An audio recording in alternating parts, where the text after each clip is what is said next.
আসসালামু আলাইকুম আরহামতুল্লাহ। এই যে সাজানা পাতা সাজানা গাছ লাগাইছি আমরা। এই যে কচু, আল্লাহর রহমতে সব ধরনের গাছ লাগাইছি আমাদের এই ছোট্ট একটা বাগানে। এটা আমরা ছোট্ট একটা বাগান করছি ইনশাল্লাহ। এই যে আপনার মালটা গাছ লাগাইছি। এই যে মালটা গাছ, মালটা হয়ে শেষ হয়েছে, আবার হবে।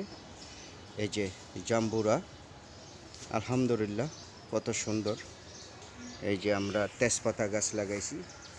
এই যে নেট দিয়ে দিছি, উপরে রোদ্দুরটা তাপ পড়ে সেই জন্য নেট দিয়ে দিছি। তেজপাতা গাছ লাগাইছি। এই যে দেখেন বেগুন গাছ, আলহামদুলিল্লাহ এই সুন্দর সাদা বেগুনগুলো, এগুলো দেখতে পাচ্ছেন ভাইরা। আমরা এই ছোট্ট একটা বাগান করছি। এই যে বেগুনগুলো খুব সুন্দর, এই যে বেগুনগুলো খুব সুন্দর, বেগুনগুলো গাছটা খুব সুন্দর মাশাআল্লাহ।